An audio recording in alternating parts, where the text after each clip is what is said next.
counted. We counted the bags, but we didn't count the volume in the bags. And it was inconsistent depending on who we bought from last week. And so merely getting that, and it took several weeks for James to get around to finishing that and clarifying it and getting it, getting it actually on the computer system so that now when we count the food, so we know, because how much food is gone is your profit or loss. How much did you use? How much did you buy? And so that system getting corrected made major difference. So then the menu we added. You asked for strawberry chicken salad, we brought it back. You asked for the Reuben sandwich, we brought it back. You asked for soup and half sandwich, we brought it back. You asked for steak, we made a steak dinner night. So we listened to you. You asked for a senior plate. It's not called a senior plate, but you will find that there are small items. Chicken francais, for instance, is excellent, but it's a very small, and the price is less, and it's definitely affordable, and it's excellent, by the way. And then we added specials. For those of you who are not worried about small plates, who are not worried about the price, if you can get a special quality food, you are now getting that currently at Fireside, Friday night for sure, fresh fish Friday, never been frozen, and it's cooked, it's a little bit more. It's a special meal, it's specially prepared, has special sauces. We're giving you what you told us you wanted. So, thank you for your support during this process. Thank you so much for your feedback, both in your responses that you're giving us online so that we know where we can go. We have received multiple compliments on the food improvements. The menu additions, menu has changed, and it changed again recently. The improved service and improved delivery of your products. It is not perfect. We know it's not perfect. And we don't have it all down yet. And while we have made changes as requested, we are still not accomplishing what we want to do to make this great. And okay is not okay. So in summary, the Food and Beverage Committee has spent a considerable amount of time and energy looking into all the options available for the future of F&B operations. We have received months of financial statements, survey results, staff feedback, resident feedback, and personal observations. We have ultimately decided that in order to offer an excellent product with excellent service, that is our goal, we must make drastic changes to our current operations. We're looking to build a strong foundation with the correct culture and output, and then finalize the plan.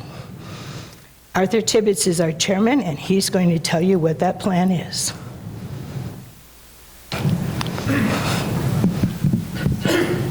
Is this on? Yeah. Okay. In speaking, please note there are three different entities referred to in this recommendation. Druid Hills Legends Dining Room refers to the large banquet hall.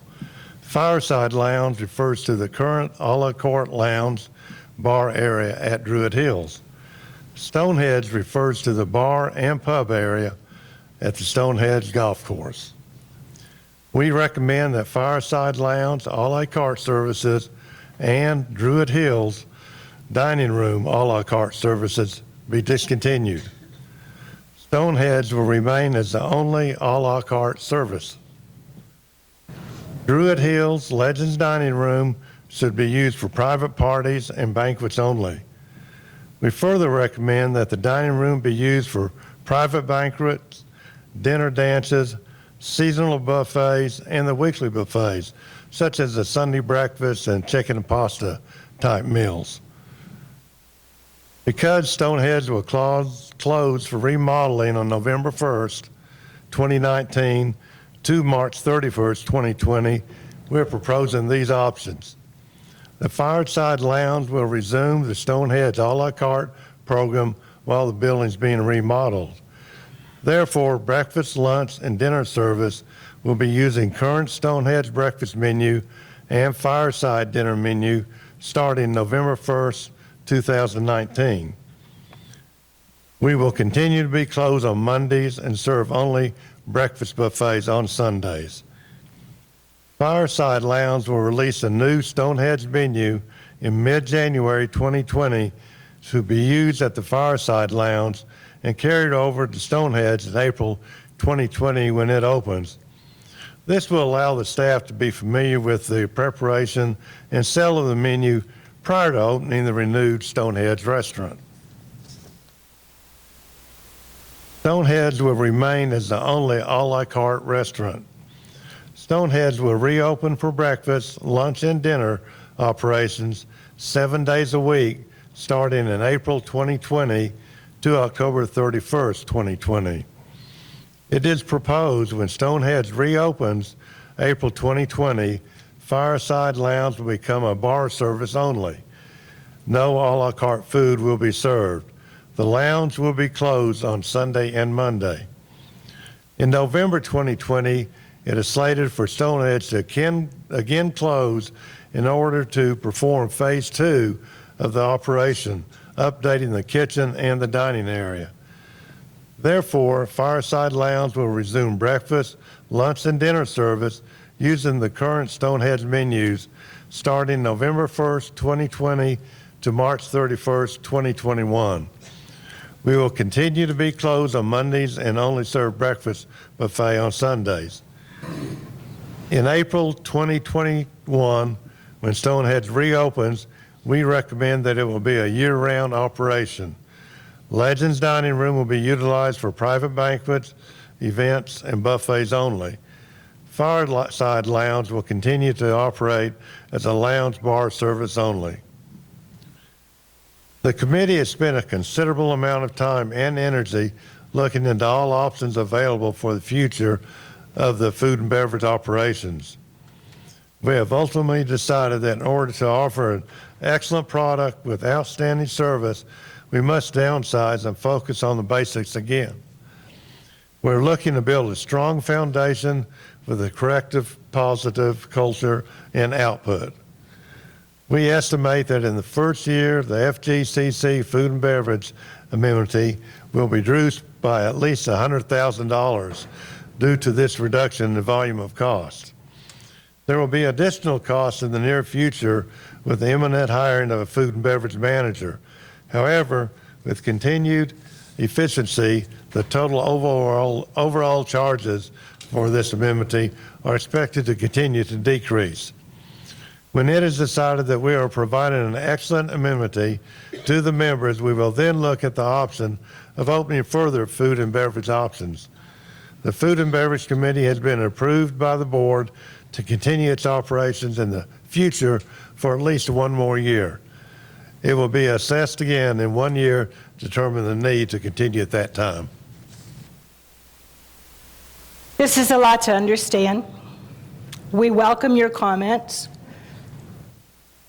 for or against these recommendations. And this is a email site. We want you to comment if you think this is correct or incorrect. Please bear in mind, we are a committee. We are not the board.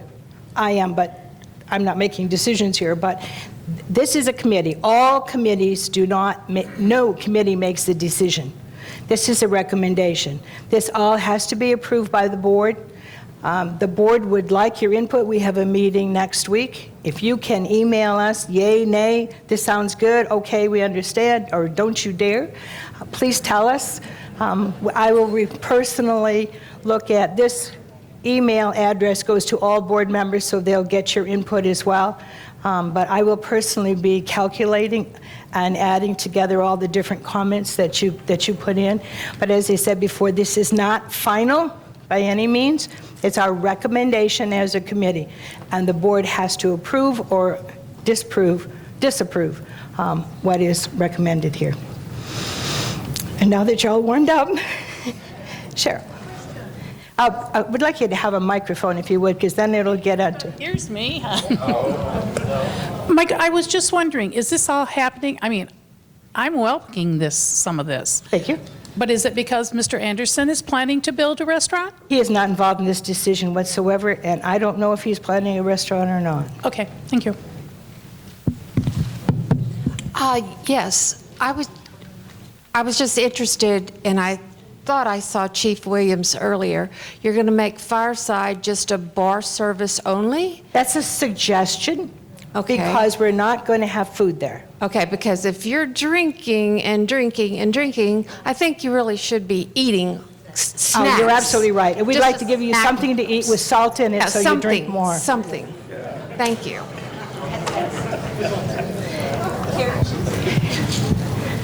First of all, thank you so much for all of your hard work and your input. I think it's fabulous.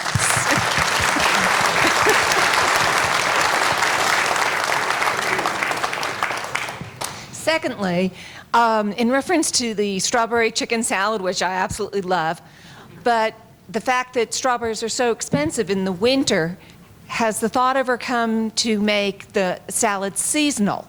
Instead of having strawberries in January, maybe have an apple walnut. Places like, we all know, Panera Bread, they have a strawberry chicken salad, but it's only seasonal. And I think that might help a little bit with costs. Good suggestion. Thank you very much. I noticed that when the Fireside is filling in for Stonehenge during renovation both years, you are going to limit the hours and not be open on Sunday and Monday, although Stonehenge is open 7 days a week. I wondered what the reasoning was for that. That's not firm. That's a suggestion right now. We have a core of employees whose livelihood depends upon our restaurants. We know that those people are going to come back. They need a day off. And those are the most likely days to be off because we're already going to have breakfast in Legends dining room for Sunday. And then Monday would be the only day that they'd be off. But if we have enough personnel and we can cover it with our staff, we might well bring it back on again. It's just that they work 5 days a week, and we would like to have, we don't want to take Saturday and close. That wouldn't make sense. I'm sorry, I'm not a restaurant person, so I don't quite understand. Why does it work to have 7 days if you're at Stonehenge, but it doesn't work to have 7 days if you're doing the exact same operation at Fireside? I don't want to be crass. It doesn't work 7 days at Stonehenge. Oh, yes, it does. That's our problem. Any more questions? Okay, I have a few here, actually. One thing I wanted to ask is, at the snack shops, why can't the inventory on beverages and things all be the same throughout all 5 golf courses? It's ridiculous to go to one and they have something that's gluten-free, which is another one of my questions, because I'm a celiac and I can't eat half the food you all have on these appetizers or these special events. Snack shop you're talking about in the golf courses? Yes. We don't handle those. Who I does? don't. The golf courses. So the golf course Pro has their own handles his authority own on snack shop. putting what they want in there. We don't do that in food and beverage. Okay. I got it. All right, then getting back to the gluten-free menu. You do not have enough suggestions on there. The only way I can get a Reuben is if I go to Stonehenge and tell young James in the back, I need gluten-free bread. And I think that's a priority, that they need to have much more gluten-free. I mean, I can get deathly ill if I eat something. Absolutely, and you need to ask for that specifically. Okay. Yeah, we do have a few gluten-free people, including a board member. Yeah, and you just have to say, I need gluten-free, and make sure that they're giving that to you. Okay, and then the reservations that are required over at Legends. I know for a fact that some people came in there and they were turned away, and there was plenty of room, No. people not doing anything, said, we can't accommodate you. They went down to the brass lantern. That's good, because if we can't accommodate you, would you like to come in and sit down and have us look at you for an hour? If we don't have the staff to serve you, which is why we require reservations, it does not do you any good to sit down and not be served. Oh, I understand If we can that. afford to serve you, if we have the people and the cooks. But If people you were didn't sit- standing around not having anything to do, and they were turned away. Well, there's also the cooks in the back room. We have front of the house and back of the house, and they work together. And we could have good servers that day and a cook that didn't show up. And you don't want to come in and get bad service. We don't want to give you bad service. So if we can't serve you, we'll refer you to another restaurant.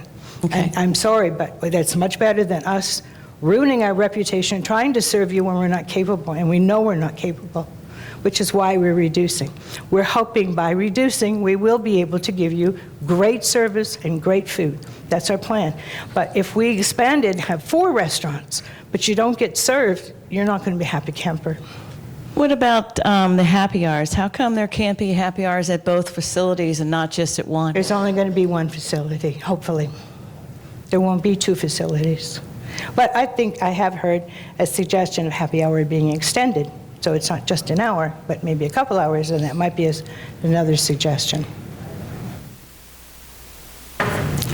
Bob? Yeah, I do have a question. Jeannie, I want to commend you because I think this is a really positive solution. The one thing I have a question about, I don't think you really clarified. I understand that it's a la carte, you know, the menus are what they are at Fireside, or Stonehenge. Stonehenge is not reservation-based, it's walk-in. Fireside's a lot smaller facility. While you're doing this interim thing, are you going to use reservations? Because I think it would make it a lot more manageable. Let me tell you, one of the considerations that I have personally seen is that people come into Fireside and they see waitresses, servers, or they see tables in the dining room. I'll just sit in the dining room. Well, that doesn't give us more staff. That doesn't give us more cooks by having the dining room. So reservations were required at Firesides. We knew, especially when we had buffets, we knew how many people we had to bring in for servers. You can make extra food in a buffet pretty easily. But if you have 100 people, that's right back to that question of we have 100 people we're expecting, we cook for 100 and 30 show up. That's very costly. And that comes out of all your budget. So ideally, the reservations will give us an idea of how many people to cook for or how many servers we need to have on staff. And in Fireside, that tells you ahead of time, don't come at 4:30. Everybody comes at 4:30. We can say we have room at 6, and with the reservation, we can work with the patrons and say come back at a later time. Jeannie, I got a question over here. Wait. We thank Mr. Anderson for his interest in our community, but this is the first I've ever heard that he may not do a restaurant. Nobody knows what he's doing except that he's broken ground up by Good Sam, and this may affect our restaurants if he is building a restaurant or he isn't. I don't know that he's made his decision yet. Maybe he has. He hasn't told me. Does this mean that you're not going to be having the special steak night, the special chicken and pasta? You're not going to, because it's going to be a Stonehenge menu? We're talking only about Fireside. We're not talking about Druid Hills Bakery. Yeah, but you're not going to be serving food at Fireside. So does that mean those special nights are canceled? In the banquet area of Druid, like chicken and pasta and things like that, we may do it at that time. It's really, nothing is firm. This is our suggestion to the board, so that's something we should probably keep in mind. Was steak night only at Fireside? And the seafood, too. If we get enough people by reservation, we might be able to do it. Yes, but we already told you that in our survey, that that's what we wanted. Yeah, but you were 41%. Steak night was 41%. Okay. Okay, I have a question. Over here. On the reservations, it Yes. doesn't say how soon or how late, the last date that you can make a reservation to get a meal. I mean, can we call the same day? Do we have to call 2 days ahead? You Can can we call 10 minutes ahead. If they have room, they'll let you in. You can call 10 minutes before you go out the door, but I can't guarantee you'll have room if it's already full. So I guess it depends upon, if we reduce to just Fireside, that's smaller than Stonehenge, So I'd get your reservations in early. But check, maybe they don't have room at 5, because everybody likes to eat at 5, 5:30, 4:30, whatever. They might have room at 7. Okay, do you have a system online where people can post reservations and it has opening hours for so many people? Not at this moment, but that's a great suggestion. Yeah, because a lot of people are just on the fly and they'll say, hey, let's get together, let's go eat. Well, we didn't make reservations, so we can't go.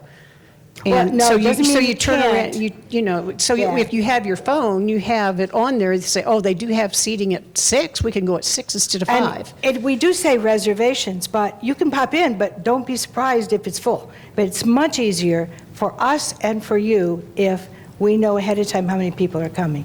So reservation is your best bet, and especially if this goes into effect, it's really going to be important to you to Right, so know you if need, can so come. you need a forum to educate the residents of how to do the reservations, when is a good time to do the reservations, because a lot of people are not used to having to reserve their table because I want steak, or I don't, or I want a sandwich, pick up a sandwich when we come home from shopping or something.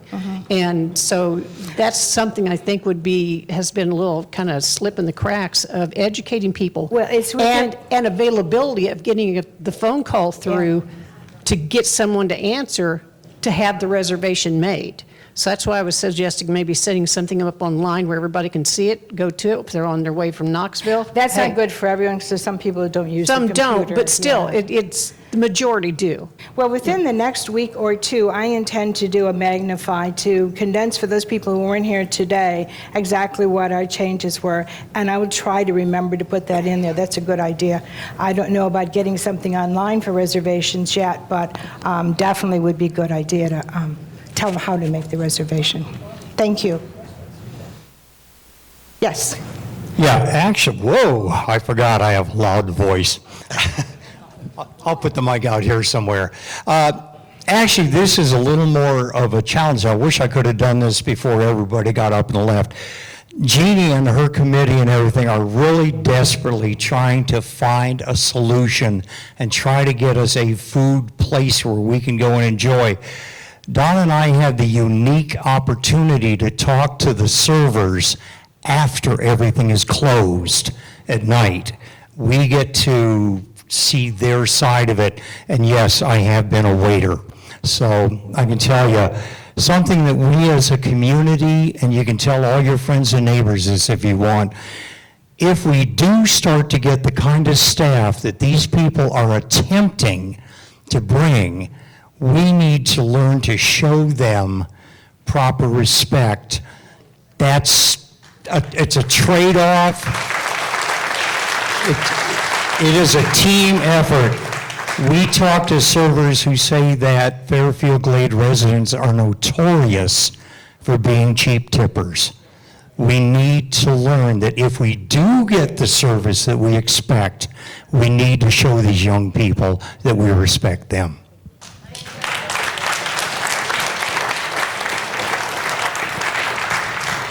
I guess my question is, how long do you hold the reservation? Somebody makes a reservation, they don't show up, how long do you hold their table?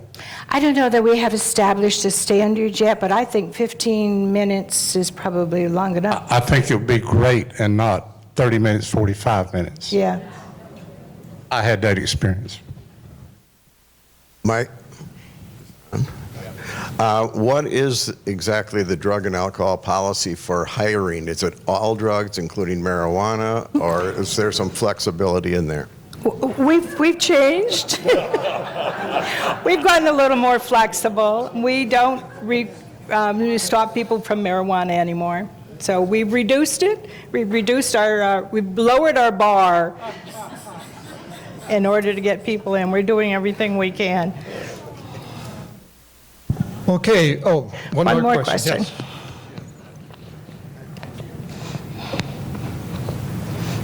Jeannie, I appreciate you're going to put a magnify together to summarize this. I'm completely confused as to whenever it starts and for the next 2 years and going forward, when reservations are required and not required. I'm just asking, please include that as a paragraph or a table or something at which locations and all that, that would be very helpful. Let me just simplify real quick. This fall, November 1st, Stonehenge Golf Course closes. When they close, November 1st, we'll start a renovation of the outside of the Stonehenge Golf Course building. The following year, November 1st, Stonehenge Golf Course closes. Phase 2 will be then. All the rest of the time, it'll be Stonehenge, and then Fireside is covering for them. So just keep those things in mind. November 1st to April is the change for 2 years in a row, and then it'll always be only Stonehenge. Does that help? I'll still put it down. November 1st. Exactly when reservations are required. I assume it is now. Right now, Stonehenge does not until they close November 1st. After that, reservations will be required. That help? Okay, one more. Jeannie, I just have one question, again regarding reservations. Last Wednesday, I tried to make a reservation at Stonehenge, at the Legends. I called at 3 o'clock. I called several times between 3 and 4. I left a message, never returned. I finally got a hold of somebody around 4, and I did get a reservation, but I had, what's the hours? Nobody was answering the phone at 3 o'clock. Thank you. I have heard that comment before. You're not the first one to say it. We will work on that and make sure that that phone is answered, or at least trickled over into someone else if that reservation person is not there. So that will be addressed. Well, good. Thank you. Okay, our crowd is dwindling. One more, I'm sorry. We used to have a restaurant here called Sassafras. It was like a Shoney's type thing. It's very successful, and I just wonder if you ever think about looking into something like that. Yes, we have. The problem with Sassafras was that was back in the day when, a lot of people don't know, Sassafras was actually, I believe, owned and operated by the timeshares. And we really didn't have anything to do with that. And then I guess they were running into the same problems we were with our restaurants, and they had the luxury that since it was a business, and they just one day tore it down. But yes, we are looking at that type of thing as well. And we're hoping that possibly when Tom Anderson finalizes his plans, that could be the direction he goes. So, all right, listen, I want to thank you all. I've been on the board for 5 years. I don't think we've had an annual meeting like this. There's more information that's been put out today than we normally ever do at an annual meeting, so I appreciate you sitting down, sitting through this. Please, if you have any questions or comments, go to the website there that just got covered up. Can we put that website back? And, it may take us a while because I'm sure we're going to see a lot of emails coming and suggestions, but whatever, it's on the website. Find it. And thank you very much. And I will call this meeting over. I will remind all the board members that we have a brief executive session meeting in the office up front, and thank you all for coming.